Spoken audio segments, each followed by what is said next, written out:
gambarnya apa dibuat sedemikian rupa, namanya dibuat aneh-aneh. Kan bisa bikin nama sembarang itu Cordoba, Dompala, Kablamat atau apalah yang tidak menyinggung perasaan saudara kita. Orang belum berdiskusi baru lihat nama orang sudah tahu, oh ini kita ada kebencian, sakit hati dan seterusnya. Pakai aja nama yang bagus. Begitu juga gambar yang bagus. Gak usah menghina. Jadi tim API nanti akan menegur siapapun yang menggunakan gambar-gambar yang menghina dan juga nama-nama yang menyakiti perasaan orang di luar Islam. Gak boleh. Seperti pendeta lah, pastor. Bukan pendeta ngaku pendeta, pastor ngaku pastor, menulis di situ pendeta ini bla bla dan seterusnya. Itu nggak boleh. Karena itu adalah titel yang apa? Yang diraih dengan perjuangan akademik. Jadi kita harus menghargai dunia pendidikan.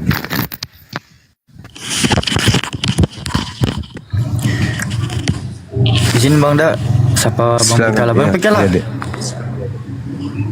Bang Pikala. Ya, halo. Ya, halo, selamat siang Bang. Jumatan atau mingguan abangku? Maksudnya ini arisan? abang Kristen atau Muslim Bang?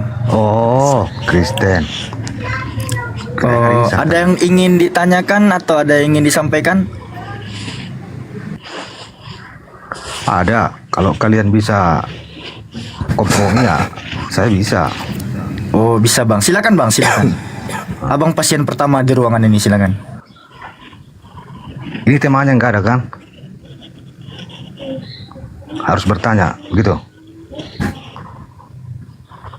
Halo. Angkat aja tema Bang, apa yang mau kita bahas gitu maksudnya dari dua agama ini. Maksudku, karena aku orang Kristen kan, tentu aku harus bertanya tentang Islam kan begitu. Oh, boleh. Yang saya tanyakan begini, Silakan.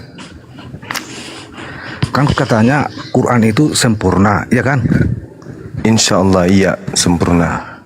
Berarti kalau kata sempurna itu udah lengkap begitu? Tergantung aspek apa yang dibutuhkan kemaslahatan umat manusia Bang. Maksudku begini, Iya. kan kalau dikatakan sempurna berarti datanya lebih valid gitu kan daripada kitab yang lain, begitu kan? Sekali lagi saya katakan kesempurnaan Al-Quran itu ditinjau dari aspek kebutuhan umat manusia. Oh, Iya. Kebutuhan umat manusia itu contoh kan harus ada pembuktian di dalam kitab itu kan begitu? Iya. Harus bisa dinyatakan kan begitu? Iya Bang. Jadi begini, Siap. aku sering membaca Quran itu bahwa di situ ada Jibril. Ya. Tetapi pengakuan Jibril tidak ada tercatat di dalam Quran. Contohnya, di dalam kitab saya, waktu Jibril datang memperkenalkan diri terlebih dahulu, saya adalah Gabriel, begitu kan? Tetapi di Quran kok tidak ada, tapi itu dianggap Jibril. Itu pertanyaan saya. Dari mana itu ketahuannya bahwa dia benar-benar Jibril sementara dia tidak pernah mengaku dari awal bahwa dia adalah Jibril, malah ditanya seorang pendeta. Ini yang membuat saya jadi nggak nyambung, kok yang ditanya pendeta pula ya. Harusnya yang ditanya itu kan ibaratnya ada orang tua-tua di sana zaman dulu kan, apa yang terjadi dengan saya waktu itu, waktu di gua. Berarti keraguan, tidak valid. Dan jawaban pendeta itu pun tidak mengasih tahu bahwa itu adalah Jibril, malah dia memberi nama Namus. Kalau kita terjemahkan bahasa Arab ke Indonesia, Namus itu hukum. Iya. Jadi ini yang saya tanyakan dulu kepada Bang Juma, bagaimana penanggapan Anda? Bisakah Anda membuktikan datanya bahwa ada data yang valid bahwa Jibril memperkenalkan diri kepada Muhammad? Iya. Tolong dijawab. Tunggu Bang ya. Bismillahirrahmanirrahim. ketika kemudian Nabi Muhammad sallallahu alaihi wasallam menerima wahyu dan didatangi oleh Namus. Namus ini betul seperti yang Anda sampaikan. Namus ini adalah pembawa hukum yang datang kepada baginda Musa alaihi salam. Ketika Nabi Muhammad menerima wahyu, Nabi Muhammad bertemu dengan sosok makhluk yang kemudian belakangan dikenal dengan malaikat Jibril. Awal beliau datang tidak menyatakan diri, aku ini adalah malaikat Jibril, enggak. Karena yang disampaikan itu tidak boleh keluar daripada apa yang diperintahkan. Allah mengutus Jibril, tidak memerintahkannya untuk memperkenalkan diri. Jibril, kamu ke Nabi Muhammad, perkenalkan dirimu, kamu itu Jibril. Enggak. Malaikat Jibril diceritakan di dalam Al-Quran kemudian bahwasanya datang kepada baginda Rasulullah Muhammad sallallahu alaihi wasallam. Qul nazzalahu ruhul qudusi mir rabbik bil haqq. Jadi Roh Kudus datang membawa Al-Quran dari Tuhanmu dengan kebenaran. Itu yang ada kemudian di dalam Al-Quranul Karim.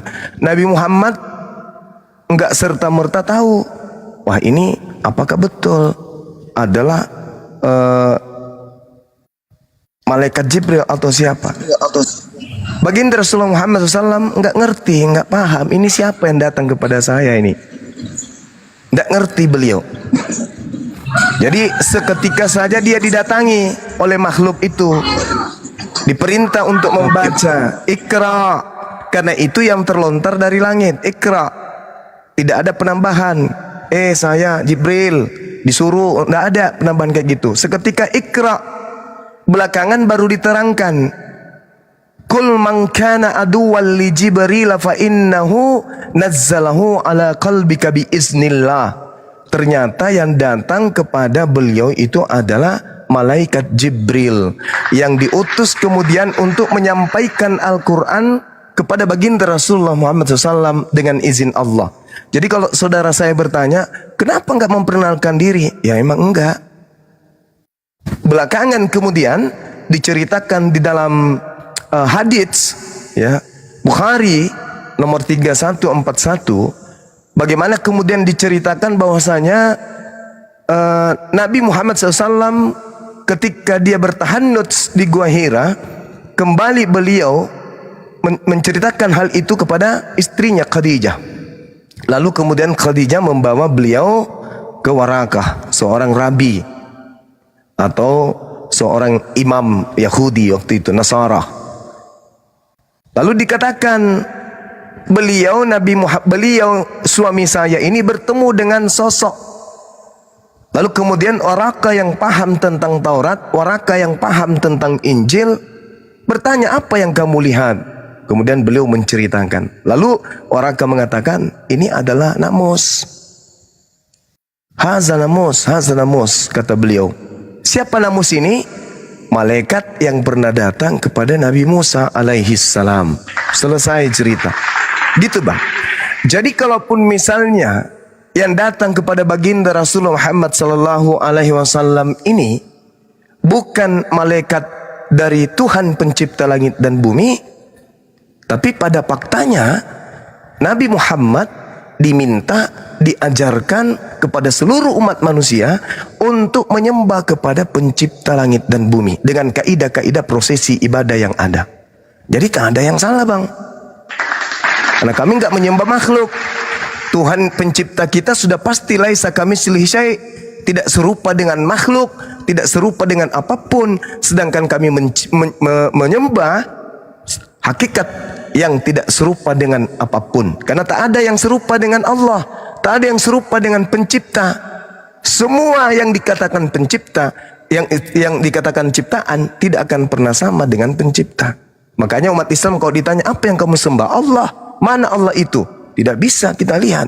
Karena Allah, tapi Allah meliputi semua aspek yang ada dalam kehidupan, baik di langit maupun di bumi, dan yang ada di antara keduanya. Saya kira seperti itu bang. Jadi ceritanya nggak seperti di agama Anda, siapakah engkau Tuhan? Akulah Yesus. Nggak gitu. Kalau di Nabi Muhammad enggak. Karena Roh Kudus datang bukan untuk membawa sebuah kabar berita tentang dirinya, memperkenalkan dirinya, siapa dia, dan enggak. Beliau diutus oleh Allah untuk menyampaikan apa yang diperintahkan oleh Allah. Dan mohon maaf nih, saya sedikit mengutip di dalam Yohanes 16 bahwa ketika roh kebenaran itu datang, dia tidak berkata-kata dari dirinya sendiri, melainkan apa yang disampaikan kepada sang penghibur itu adalah apa yang didengarkan dari Tuhan sehingga ia sampaikan. Yohanes 16 nomor 13, 14, 15. Mohon maaf saya harus mengutip itu sebagai referensi. Silakan. Ya, Bang Pikala, silakan dibuka mic-nya.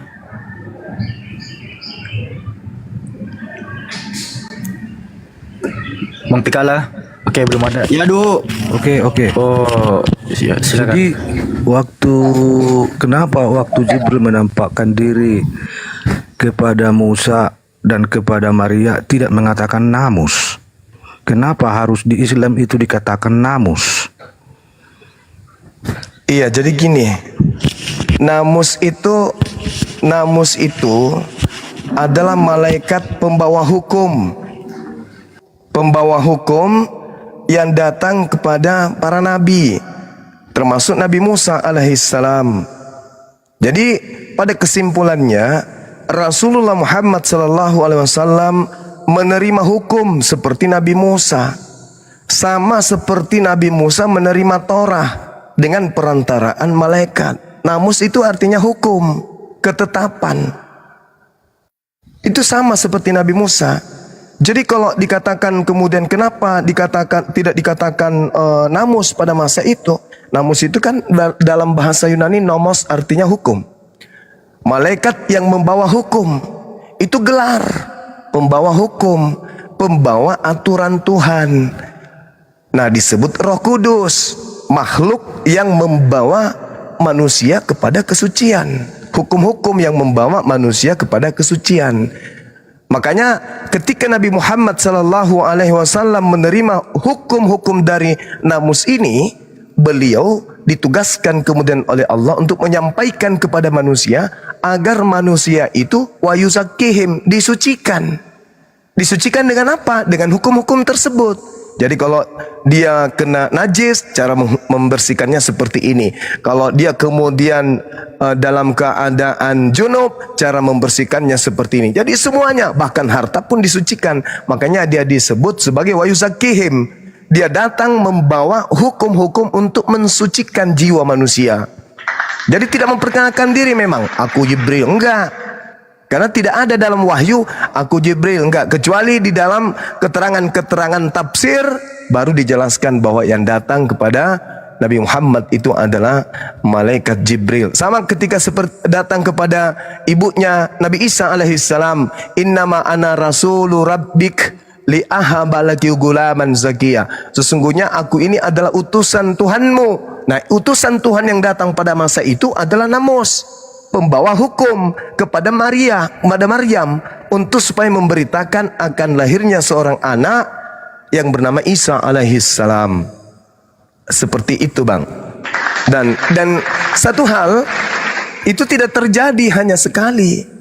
22 tahun kemudian Nabi Muhammad berinteraksi dengan Roh Kudus, yaitu malaikat Jibril. Gitu.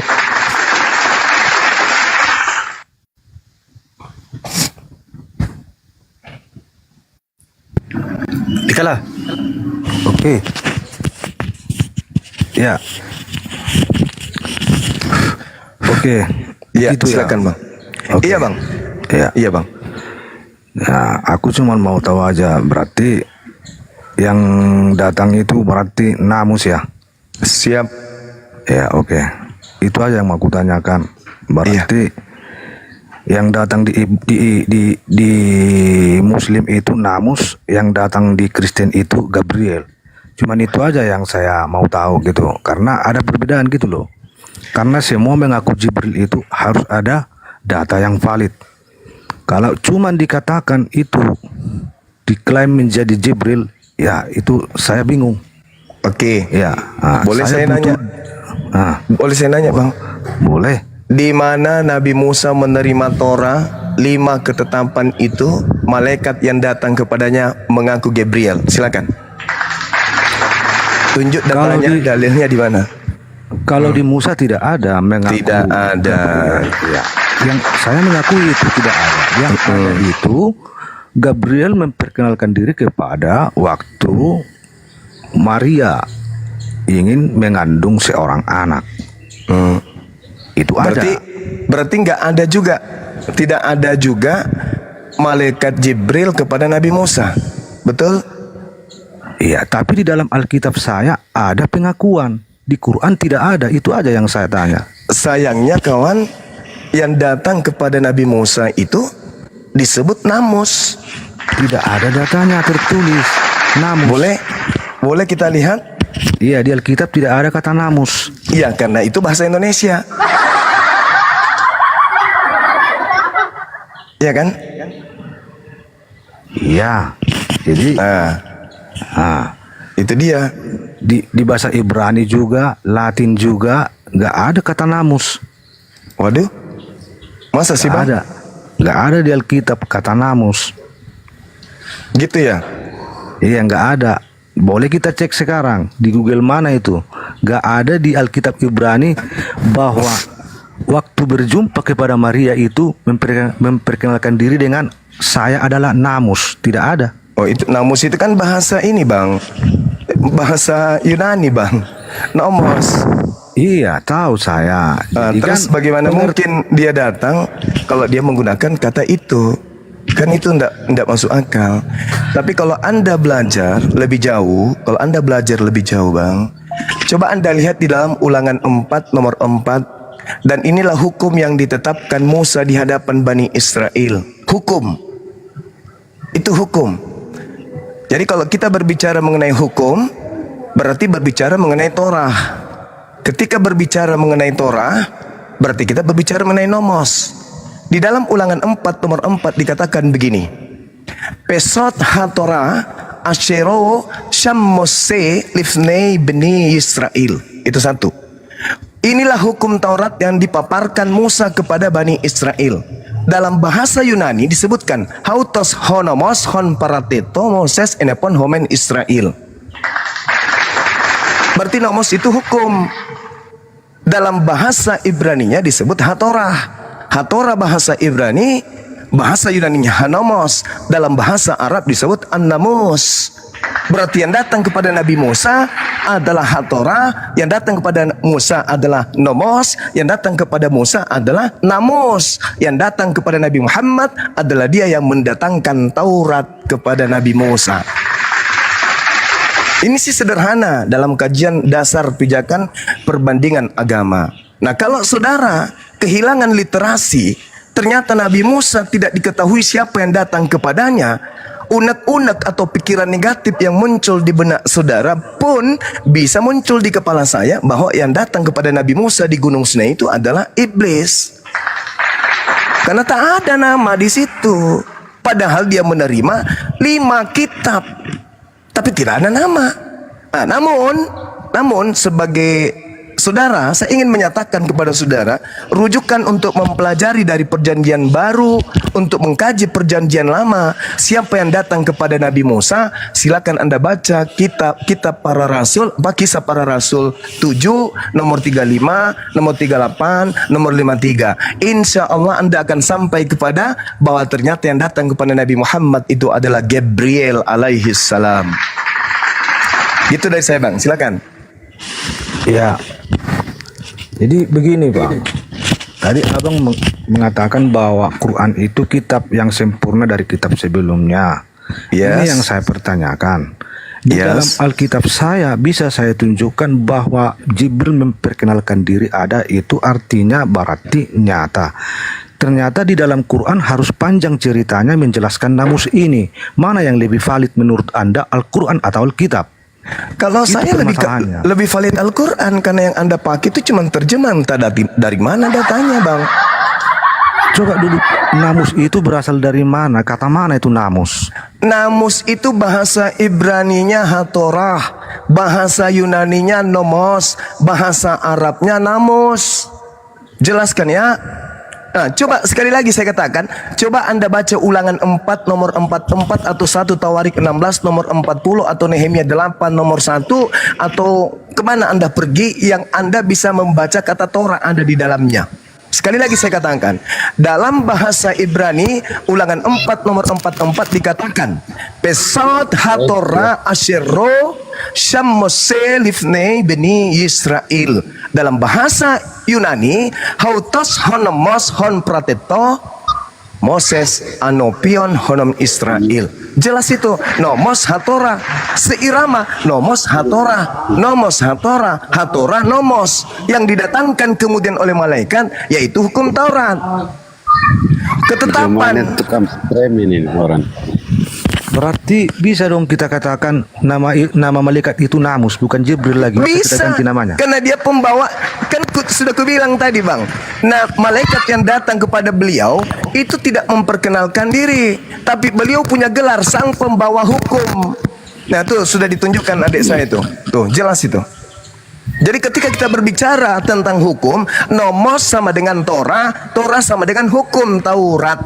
Nah, Ulangan 18 nomor 18, aku Tuhan akan mengutus seorang nabi yang sama seperti engkau wahai Nabi Musa. Maka yang datang kepada Musa adalah nomos, yang datang kepada Nabi Muhammad juga wajib nomos. Nah sekarang kalau Anda berbicara mengenai Jibril, Al-Quran saya menjelaskan dalam surah Al-Baqarah ayat 97, Kul man kana aduwa li Jibril fa innahu nazzalahu ala qalbika bi iznillah. Katakanlah wahai Nabi Muhammad, barang siapa yang menjadi musuh Jibril, maka ketahuilah Jibril itulah yang menurunkan Al-Quran di dalam hatimu dengan izin Allah. Jadi tak ada keraguan di situ, Bang. Nah sekarang kalau ini Anda masih ragu, boleh dong saya minta seperti pertanyaan saya, adakah kemudian malaikat datang kepada Nabi Musa memperkenalkan diri? Kan tak ada. Kan tidak ada, kawan. Kenapa Anda percaya bahkan mengambil kitabnya orang secara tidak sah? Kalau pertanyaan terhadap Al-Quran ini membuat Anda ragu terhadap Al-Quran, kenapa Anda mengambil kitabnya Yahudi tanpa sah? Dan Anda percaya itu adalah malaikat yang datang kepada Nabi Musa, padahal tidak memperkenalkan diri. Jadi standarnya harus kita tegakkan sama-sama. Silakan. Maksudku gini, Bang. Ini Siap. perbedaannya Alkitab dengan Al-Quran. Di Al-Quran tidak ada memperkenalkan diri. Itu permasalahannya. Di Alkitab Ya nggak ada. apa-apa, kawan. Nggak apa-apa.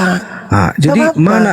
Ya itu yang saya tanyakan, bukan yang lain-lain. Istilahnya yang Ya, saya tanyakan, di antara kitab yang dua ini, di mana ada Jibril memperkenalkan diri? Itu yang Oke, saya tanyakan baik. sebenarnya. Oke, Yang oke, ada saudara. memperkenalkan diri itu hanya di Alkitab. Oke, Di Al-Quran baik, tidak saudara. ada. Baik, kawanku. Baik. Kalau Baik, memang Muhammad itu menjamin itu Jibril, kenapa dia harus ragu pergi bertanya lagi? baik kawan. Harusnya Baik, kan, ya itu diyakini langsung 100%, nggak usah ragu-ragu lagi. Baik, saudaraku. Baik. Ini baik. pergi lagi bertanya. Oke, Itu, Bang. baik. Nah, sekarang Anda berbicara mengenai skala Bible atau skala kitab Al-Quran dan kitabnya saudara Kristen. Oke, mari kita uji. Ketika ada kata Gabriel pada bulan ke-6, dia datang hanya untuk menyatakan diri tentang kehamilan Maria. Pertanyaan saya, adakah Gabriel memperkenalkan diri kepada Lukas? 1. Adakah Gabriel memperkenalkan diri kepada Matius? 2. Adakah Gabriel memperkenalkan diri kepada Markus? Adakah dia memperkenalkan diri kepada Paulus? Sehingga Paulus menuliskan 13 buku. Silakan Anda jawab. Mudah-mudahan Anda tidak oleng. Silakan. Maaf nih Bang, maaf. Kita berbicara mengenai kredibel sebuah kitab kan? Karena kalau Anda berbicara mengenai data memperkenalkan diri, Maria hanya didatangi sosok Roh Kudus yang bernama Gabriel pada bulan ke-6 pada saat dia bertunangan dengan Yusuf. Selebihnya kitab saudara dituliskan bukan karena pernyataan Gabriel. Kalau ada, saya berhenti menjadi apologet. Silakan Anda tunjukkan. Oke bang, begini bang, aku tidak silakan. membahas itu. Yang saya bahas antara Al-Quran Kredibel dan sebuah Alkitab. kitab. Nah, itu Iya. dia makanya kutanya. Sekarang di mana Gabriel pernah datang memperkenalkan diri kepada penulis Bible? Maaf nih, maaf, permisi saya lihat dulu, maaf. Silakan, tunjukkan. Memperkenalkan diri kepada penulis Bible itu Ada. itu tidak ada. Tidak ada. Ya, permasalahannya di sini bang, antara ada memperkenalkan diri, antara tidak ada, itu yang saya bahas bang, enggak yang lain. Iya. Saya nggak Gabriel datang panjang-panjang. memperkenalkan diri kepada Maria tentang hamilnya dia. Tapi berbicara mengenai kitab yang Anda pegang, tak pernah satu kali pun Gabriel datang memperkenalkan diri kepada penulis Bible. Maaf nih, permisi, maaf, permisi. Silakan. Jadi legalitas kitab Anda mana? Siapa yang memberikan pengajaran kepada penulis kitab saudara? Siapa? Begini bang, dari awal aku menanyakan di antara Alkitabnya bang, bukan di antara ini panjang ini nanti, bukan di antara murid-murid Yesus, bukan. Yang saya tanyakan, adakah di Al-Quran Jibril itu memperkenalkan diri? Karena di Alkitab itu ada. Memperkenalkan diri kepada Maria kan? Iya, yang penting ada bang.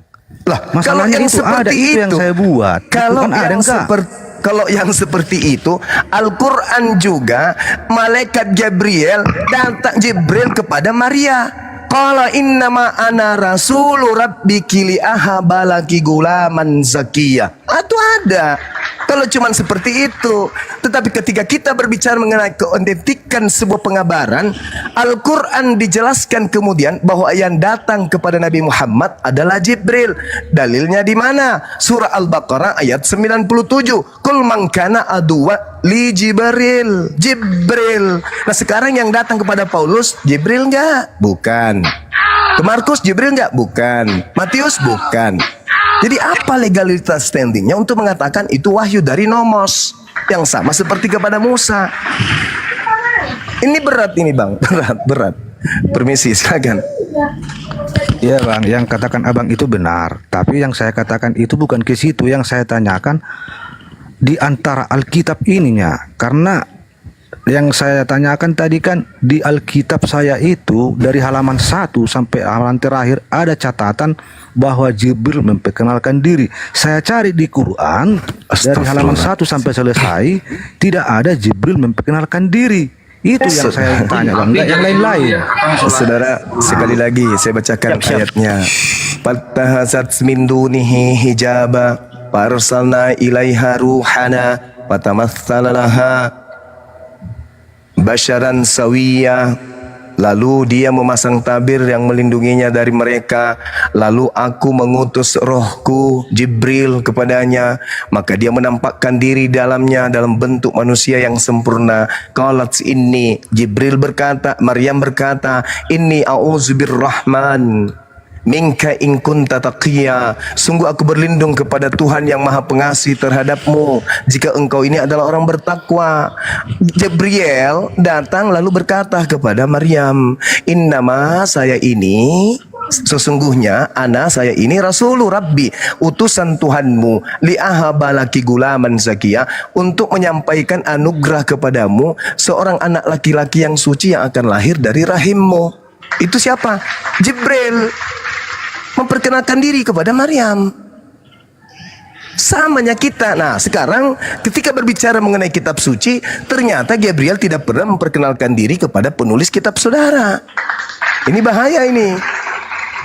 Dan lagi pula Nabi Musa tidak pernah menerima kemudian pewahyuan, malaikatnya menyatakan diri dulu, nggak ada. Nabi Musa menerima 40 hari 40 malam, menerima hukum perjanjian baru untuk Bani Israel. Tidak ada malaikatnya menyatakan memperkenalkan diri, aku ini adalah Jibril. Nggak ada bang. Tapi ajaibnya kemudian ketika hadits baginda Rasulullah Muhammad SAW diceritakan kemudian, lalu kemudian waraka mengatakan hazal namus ladzi anzalallahu ala Musa. Dia adalah namus yang datang kepada Nabi Musa. Rupa-rupanya kita belajar mengkaji, menelaah. Muncul kemudian pengabaran dalam Ulangan 4 nomor 44. Di situ dikatakan dalam bahasa aslinya jelas pesot hatora asyero sam Moses lifnei bene Yisrael. Dalam bahasa Yunani hautos honomos hon proteto Moses enovion homion Israel. Loh, kok berkesinambungan?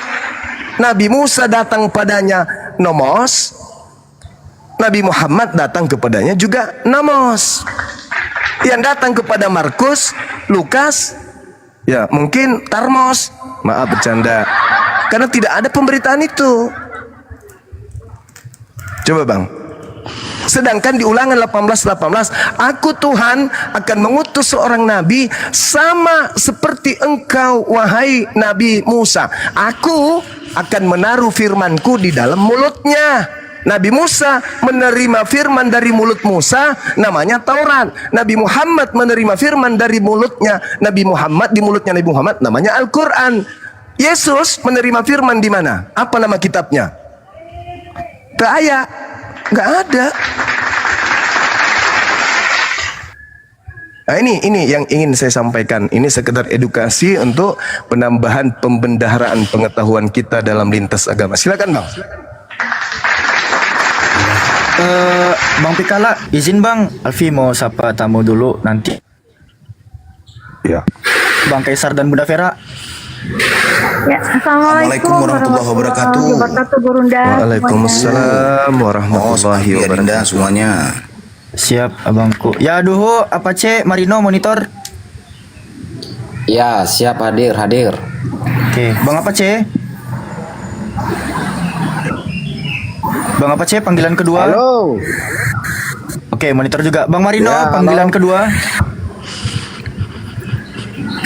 Bang Marino panggilan ketiga. Oke, Alfi turunkan ya. Kita soalnya butuh kursi untuk dinaikkan lagi teman-teman dari kekristenan ya, biar nggak dikira keroyokan. Boleh di-mute dulu Bang Yeduho sama Bang Apace biar diselesaikan dulu Bang Pikalanya. Ya. Belum selesai ya? Izin ya. Belum Bang. Ya. Sedikit lagi nanti Oke, kita oke. sambung Silakan, ke Bang Yeduho ya. Silakan, Aman ya, silakan. kita tertib Ya. ya. Mantap, Oke, alhamdulillah siap. kita tertib.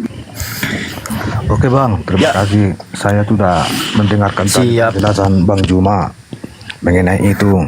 Tapi oke lah. Jadi cuman saya katakan begini aja. Sebenarnya saya cuma mau menanyakan di antara dua Alkitab ini ada pengakuan atau tidak, itu sajanya. Tapi Bang Juma sudah menjelaskan terlalu mendetail. Oke, terima kasih saya katakan ya. Jadi begini aja. Di dalam Quran itu memang terdata ada kata namus, tapi pengakuan Jibril memang tidak ada. Di dalam Alkitab ada, cuman itu saja. Mulai dari perjanjian lama saya sampai perjanjian baru, cuman ada pengakuan Jibril. Tetapi di dalam Al-Quran tidak ada. Cuman itu yang ingin saya tanyakan, bukan untuk menjelaskan pengakuan Lukas, Yohanes, Markus dan lain sebagainya tentang Musa, tidak. Yang saya tanya di dalam buku yang dua itu adakah terdata tentang pengakuan Jibril, itu saja Bang. Terima kasih Bang ya. Malam siang yang baik buat Oke. kita semua. Oke. Siap Bang Terima kasih. Pikala, selamat belajar lagi Bang Pikala ya. Oke. Sama-sama belajar kita, lah Bang. kita, sama-sama belajar. Ya, sama-sama belajar kita. Oke, Bang. Bentar Bang. Tampaknya requestan dari teman-teman, izinnya Bang Zuma ya. Banyak sekali yang rindu dengan iklannya Bang Kaisar Nero. Abangku. Bang Kaisar. Monitor. Wih, udah dipanggil fans abang di bawah tuh Bang. Gimana kira-kira Bang? Silakan. Kita panggil dulu ya. Ini tap layarnya masih 159 ini teman-teman. Gimana ini teman-teman?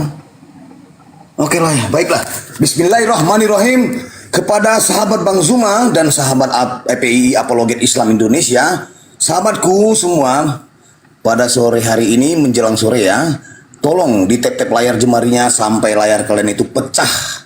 Jangan lupa follow akun host narasumber di atas dan juga akun saya sendiri. Saya Kaisar Nero, Ketua Dewan Pimpinan Pewarta Bukit Golgota, menyiarkan langsung di live Val 5 Apologet di frekuensi 3,1 FM, ajaran kasih mati. Saya Kaiser Nero ya. Sekali lagi saya ingatkan untuk narasumber Tritung, Kristen, Katolik, Protestan, Wanes, atau yang menuhankan knalpot Mio, pelak Pajero, penyembah speaker stereo. Jika merasa cerdas dan akademis, kau boleh naik dengan penuh optimis. Tapi kalau cuma congor, bacot, dan pesimis, mending kau turun, meratap di bawah menangis. Yang naik diskusi jangan tantrum, kesurupan, serangan jantung, atau gangguan kejiwaan. Diskusi bantah dengan dasar menggunakan dalil dan data. Paparkan dengan baik. Narasi, literasi, kolorasi, komparasi. Jangan gunakan asumsi-asumsi, potongan terasi, kontrasepsi, cekcokologi, apalagi geoblokologi. Narasumber memberi dedikasi. Viewer di bawah mendapatkan edukasi. Diskusi tanpa pakai urat, tanpa hujat menghujat, tanpa ajaran sesat. Panglima apologet, Islam inspiratif, tidak mengenal kontradiktif, dan pastinya bukan provokatif. Petuah terfakta, Gurunda Bang Zuma mukminin, terang dan jelas bertuah lazim, cerdas dan jenius bertubuh salim, lisannya tajam setajam kapak Ibrahim, perkasa tangguh sejak di dalam rahim, tersohor di langit dan bumi sampai maritim. 1000 kafir menyerang dengan tahrim, dia tetap tegap dan satria berjiwa muslim. Selamat datang di kebenaran bagi yang menerima, selamat bingung buat kalian yang koar-koar seperti ODGJ mencari ketiak ular. Sekian, terima gaji, stay tune.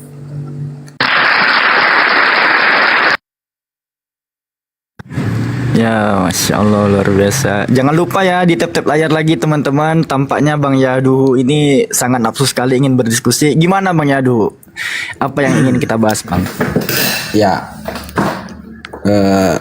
saya di sini hanya mau diskusi aja sama Bang Zuma. Jadi apa yang perlu saya diskusikan dengan Bang Zuma tentang yang diklaim-klaim bahwa pencuri kitab, ya kan? Nah, jadi semalam saya sudah naik, tetapi malah di mute. Tapi aku mohon janganlah diteruskan. Jangan curhat Bang, jangan curhat. Langsung aja Bang. Oke, langsung. Oke, langsung saja ya. Jadi semalam saya sudah bertanya sama Bang Zuma tentang narasi dia yang mengatakan Kristen mencuri kitab Yahudi.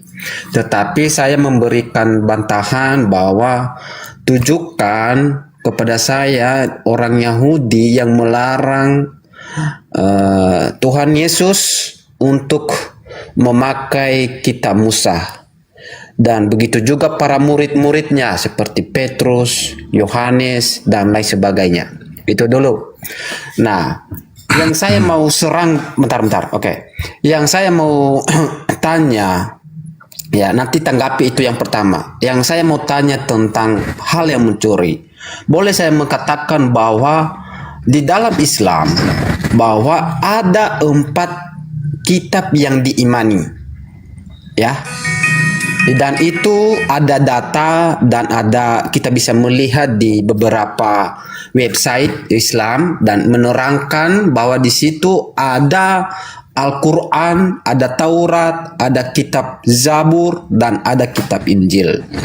Nah, pertanyaan saya di situ tentang